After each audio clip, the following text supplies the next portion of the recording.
Hi, this is an intro video from a Yorktown hospital. Um, it's going to be an investigation. It's going to be broken up into like 4 or 5 parts. This thing is like long, okay? So I'm talking about like over 4 hours of video I had to go through. This is one of the most haunted locations in the United States. It was built in like the 1850s by these ladies who were called like the Felician Sisters, Nuns Catholic Church. Became a drug rehab in the 1980s, I think. There are spirits everywhere. You're going to see tons of orbs. I got some dust in the video, but you're going to see a ton of orbs, lots of activity. Cowbells were going off. I think there was like an 8-year-old girl that's roaming the halls.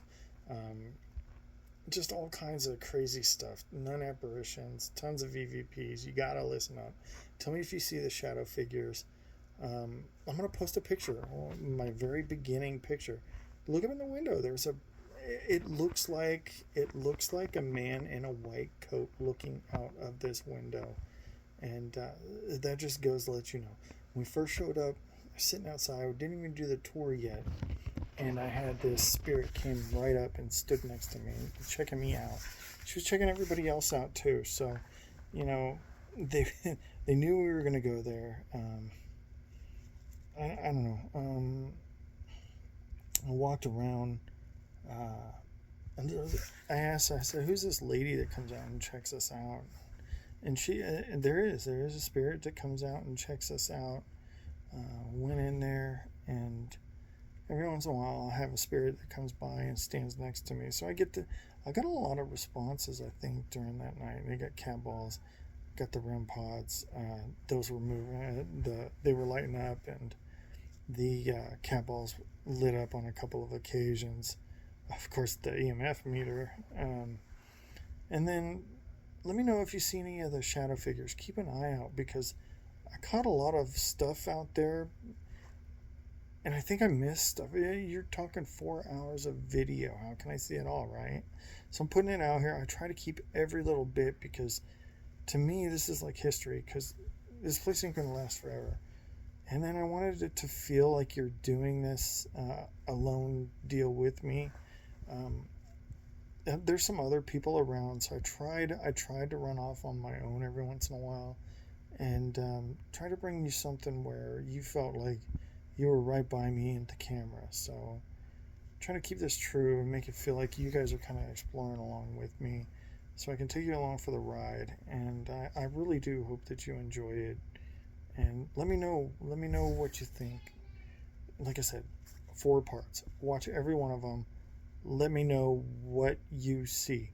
Let me know what you hear. There's supposed to be tons of EVPs in this, so just listen. There should be whispers and everything. So, all right, have fun. You get that respect and response, and you have a little bit more of a positive experience when it comes to paranormal activity. So we always say when you're going to a haunted building, kind of imagine going to your grandma's house, right? You're going to want to say hello, say goodbye, introduce yourself, be polite. You're not going to want to steal anything, things like that. So this is a really interesting part of Yorktown history. It is an abandoned building, been abandoned for now 31 years. So please, be careful as we're in this space. As an abandoned building, it's not going to be in the best shape. So I'll go ahead and hand it back over to you. All right, as Steven said, it is not necessarily in the best shape. There is some amazing wildlife that will be inside of the building. Usually it's raccoons. And so if you see something all the way at the end of the hall that looks like perhaps it's a little person, most likely it is just a raccoon. There are several of them. Some of those raccoons are quite, when they stand up, they can be really freaky. Occasionally you will also find, some flying insects, those kinds of things. I don't want you to be scared. I want you to, know it's an abandoned building and what to expect. Now before we go in there, I do want to tell you a little bit of an interesting story that happened kind of right behind you guys, right here on Main Street, in front of the hospital. Let me put in a little context for you all. This hospital, of course, closed in '86. By the mid-'90s, it was nothing completely abandoned. And really, this place had a lot of trauma for people in Yorktown. The hospital itself was a place where there was a lot of malpractice, a lot of trauma with some of the nuns that lived here, and some of the residents have really wanted the hospital continue its life after it was closed down. And in fact, there were several people that just wanted it to be torn down. They campaigned for this for years. And a while back, several years ago, Yorktown happened to find themselves with the youngest mayor that Texas had ever seen. He was the mayor here in Yorktown at that time, and he was very passionate about tearing down the building. It was his goal when he became mayor to kind of beautify the city and to get rid of what he called an eyesore.